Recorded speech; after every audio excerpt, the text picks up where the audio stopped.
So some of you might know this as the build, measure, learn loop from Lean Startup.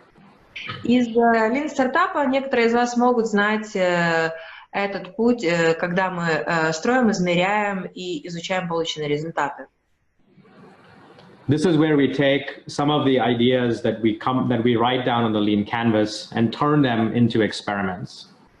И здесь идеи, которые у нас записаны в Lean Canvas, мы записываем и относимся к ним как к экспериментам и тестируем их. So depending on what you're trying to test, you can run the appropriate experiment. И в зависимости от того, что вы тестируете, нужно проводить корректный эксперимент. For example, if you were trying to understand problems, you might run customer interviews. Если вы хотите понять, какие же проблемы вы решаете, наверное, вам нужно клиентское интервью. Or if you were trying to test interest, you might run a landing page. Либо, если вы хотите протестировать наличие сформированного интереса, вам поможет лендинг. Or if you were trying to test pricing, you might do an A/B test. Если вы хотите протестировать прайсинг, тогда АБ-тестирование вам больше будет подходить. And so this is what the running lean or entrepreneurial process looks like. Вот так выглядит предпринимательский процесс, он же Lean процесс. So we start with a model like the Lean Canvas. Мы начинаем с модели, такой как Lean Canvas. We then prioritize what's riskiest, not what's easiest. Потом мы расставляем приоритеты. Именно ищем самые рискованные места, а не самые легкие. And then we use fast experiments to test those assumptions. И потом мы используем быстрые тесты для того, чтобы протестировать эти предположения. And so since we have some time, I'd like to do a quick case study with some of you. И у нас есть время. Я хочу быстрый такой кейс-стадий, изучение кейса сделать с кем-то из вас. To illustrate some of these principles. Просто для того, чтобы показать, как эти принципы работают. So let's say you were going to start a restaurant. Вот давайте, мы хотим запустить ресторан. What would you think would be the riskiest assumptions to test in the beginning? Как вы думаете, какие самые рискованные гипотезы нам нужно сразу тестировать? And you can type some answers also in the chat window like last time. И вот как в прошлый раз, просто в чат напишите некоторые ваши ответы. Menu and saturation with other venues around. The menu, location, okay. Location again. The food, okay. Okay, so this is all very good. Price, place.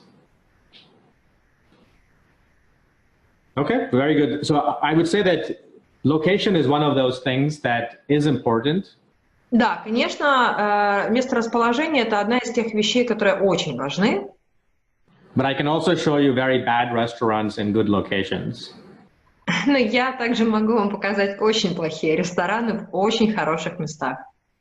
So it's an example of a risk, but a risk that may not be the most riskiest thing when you're first starting your restaurant. Да, это, конечно, риск, но это не самый большой риск, когда вы впервые открываете свой ресторан. So I would say that some of the starting risks tend to be around the cuisine or the food.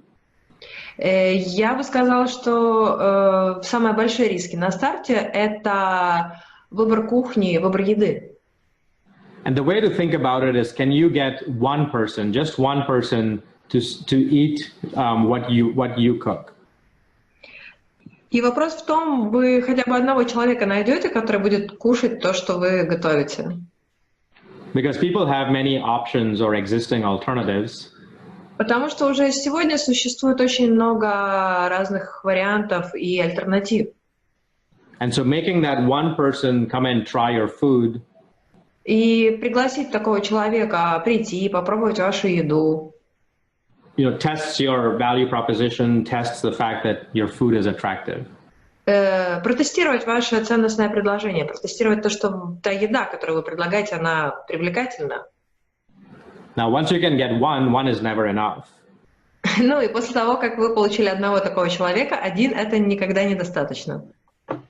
You then have to ask yourself, how can I bring 10 people or 100 people or then maybe 1,000 people to your restaurant?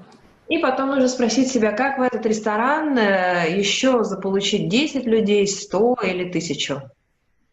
But focusing on one allows you to try to find what that risky assumption might be in the beginning. Но вы, когда фокусируетесь на этом своем первом клиенте, первом человеке, вам это помогает, конечно, вам это помогает понять, какие самые большие риски есть в вашей модели. So here in the US, many restaurants start with food trucks now.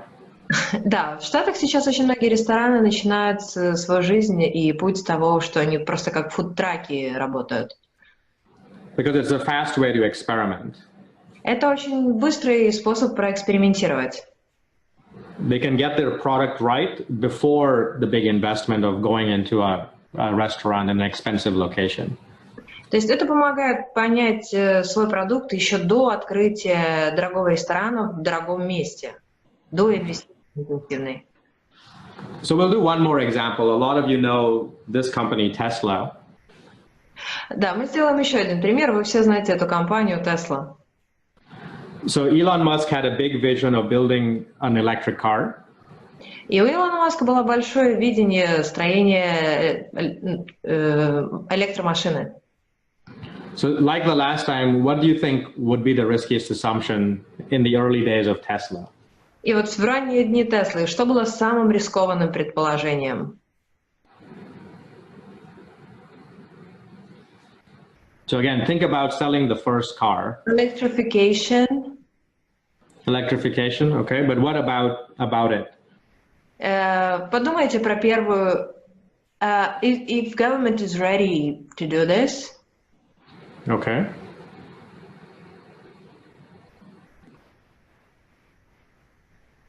Anyone else? How to charge it? Mm-hmm. Yeah, so when Tesla tried to sell their first cars or the idea to people, И когда Tesla начала тестировать свою идею продажи своей первой машины людям, the first question people had is, why should I buy it? первый вопрос, конечно, который у клиентов был, почему я должен это покупать? And some of it was for efficiency, you know, it was cheaper than maybe petrol. И один из вариантов был, что это более эффективно и дешевле, чем бензин. But the real question that came up over and over again, но реальный вопрос, который возвращался каждый раз и повторялся, was how far does it go on one charge? Это как долго машина проедет на одной зарядке. And how long does it take to recharge? И как долго она будет заряжаться снова. So back in 2006, the batteries took a long time to charge. В далеком 2006 году батареи достаточно долго заряжались. They took 8 hours and only went 50 kilometers. Они заряжались 8 часов и проезжали 50 километров. And at least here in the US, most people drive further and nobody would buy that car. И, конечно, в Штатах все ездят на более длительное расстояние, и никому такая машина не нужна. And so the first problem to solve was not how do we build a car, but how do we build a better battery. И первый вопрос, который нужно было решать, это не как мы будем строить машину, а как мы будем строить более эффективную батарейку. And this is the car Tesla built. И вот такую машину построила Tesla. But it's not really a car they built themselves. И эту машину они не сами строили, конечно. So they realized that if they're building a battery and not a car, then why build a whole car? Они понимали, что, по сути, их главная задача – это более эффективная батарея, а не строительство машины. То есть зачем им всю машину строить?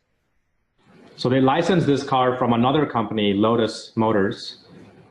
И они по лицензии взяли эту машину у другой компании, у Lotus Motors. Took out the combustion engine and put their battery inside. Они достали оттуда их двигатель и поставили свой вовнутрь. So we call this Wizard of Oz MVP. How do we call it? Sorry. Yeah, this is actually a movie in the U.S., so maybe it's I will write it in the Wizard of Oz. Okay, sorry. Wizard of Oz. Yeah. Мы такое называем как волшебник изумрудного города MVP. Because it's not really a product they build, but people think that they build. Это не тот продукт, который они построили, хотя все люди считают, что они построили именно этот продукт. And I share this idea because this is a very common technique that startups use today. И я поделился этой идеей, потому что это очень какая-то общая техника, которой стартапы пользуются сегодня. To identify what's riskiest and then go really, really fast to test the riskiest part in their business model. Нужно идентифицировать, что самое рискованное здесь, и потом очень быстро это протестировать. And then, as many of you know, this was only the beginning for Tesla. И как многие из вас знают, это было только началом компании Tesla. Once they could build the battery themselves, then they started to build their own car. После того, как они сами построили батарею, тогда они уже начали строить свои машины. They built a charging infrastructure and eventually brought the cost down. Они построили всю инфраструктуру для зарядок, а потом уже полностью вывели это на рынок. So I like this case study because it shows a complex product like building a car. Мне нравится этот пример, потому что он показывает сложный процесс, такой как построение машины. And how you can apply the same principles that we talked about even to a complex product like that one. И то, как вы можете применить те принципы, о которых мы только что говорили, к сложным продуктам. So I would like to go back now to the canvas, and we have some time. So before we start looking at some of the canvases that you might have. И давайте я хочу вернуться к модели Lean Canvas. И перед тем, как мы начнем обсуждать уже ваши модели, которые, возможно, вы на сегодня приготовили, давайте посмотрим сюда. I wanted to take any questions you have either on the canvas or anything I've presented so far. Возможно, у вас есть какие-нибудь вопросы про Lean Canvas или о чем я уже сегодня рассказал. Вот самое время задать эти вопросы. And so you can either unmute and ask a question, or you can type it in the chat window. Вы можете или включить микрофон и задать этот вопрос, или просто написать в чат. Two questions. Where to buy the book? And the second is, it's too easy. Where to buy the book? Books, at least here, they are sold on Amazon. Ну, по крайней мере, в Штатах это продается на Амазоне. And then maybe a bookstore close to you, I'm not sure. They probably have local bookstores that should have both books. И должны быть какие-то локальные магазины, которые продают и бумажную версию. And then can you elaborate what's too easy? И потом вы можете уже для себя начать решать, что убрать для себя то, что слишком легко.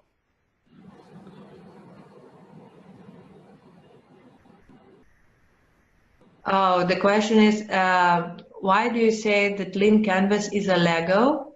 How can you change the locations of the blocks? Or how do you practice blocks? Why do you say this is Lego? Because in the beginning, we are trying to come up with many different ideas. Ну, потому что в самом начале мы стараемся подойти к вопросу с множеством разных идей. And like with Lego, sometimes the pieces will not fit. И как в Лего, некоторые составляющие могут сильно не сходиться. So if I start with a customer and I can't find a problem that my solution can solve, then I have to change the customer. Если я начинаю с клиента и начинает к нему не подходить проблема и решение, нужно будет менять клиента или проблему. And so whether you think of Lego or you think of jigsaw puzzle, it's kind of that type of a challenge. Вы на это можете смотреть как на Лего, как на пазл, который должен кусочками сходиться.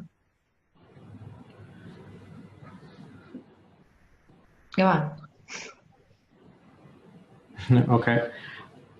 And so I saw another question that was in English about the difference between lean canvas and business model canvas. So I will talk about that a little bit. Да, и был вопрос, чем отличается Lean Canvas и бизнес-модель Canvas, и сейчас мы об этом поговорим. Let me actually put I have a slide, so give me 1 second here. I'm going to... Да, минуту есть такой слайд про различия этих способов, подходов. Сейчас, минутку, и он появится.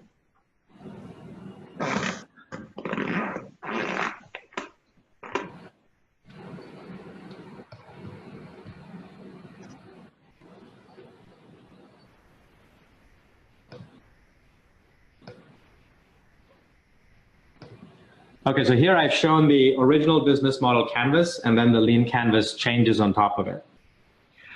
Смотрите, здесь нарисована изначальная бизнес-модель Canvas, и то, поверх каких элементов в ней расположился Lean Canvas. And of all the changes, I would say one of the key changes here is the addition of problem and solution. И среди всех изменений я, конечно, скажу, что ключевое здесь – это появление проблемы и решения. Because I felt for any idea, you have to start with that foundation. Потому что я почувствовала, что для каждой идеи вам нужно начинать именно от такого основания. Before you can talk about your key partners or your key activities or your key resources, which is the ones I crossed out, до того, как вы будете говорить о своих ключевых партнерах, ключевых ресурсах, ключевых каких-то активностях, которые я здесь вычеркнул, you have to start with who your customers are, what problems they have, and what solution you might build to solve that problem. Нужно начинать с того, кто ваши клиенты, какая у них есть проблема и какое решение вы для них строите. So at the end of the day, it's not that one canvas is better than the other one. Ну, в конце концов, это не то, что там один канвас лучше или хуже другого. But they really have a different paradigm or a different way of thinking. Но они находятся просто в разных парадигмах, в разном способе мышления. We find that a lot of startups and product people мы видим то, что многие стартапы или продуктовые люди, вот продуктовые менеджеры, prefer the lean canvas because it's just simpler and aligns with their way of thinking. Предпочитают Lean Canvas, потому что он проще и он больше согласован с их способом мышления. And some of the boxes that I removed, like key partners, и такие блоки, как ключевые партнеры, которые я убрал, you can really add in other parts of the canvas, like channels or cost structure. Вы можете добавить в другие части, такие как каналы или структура расходов. So that's the main difference. And if there are more questions, we can dive into that.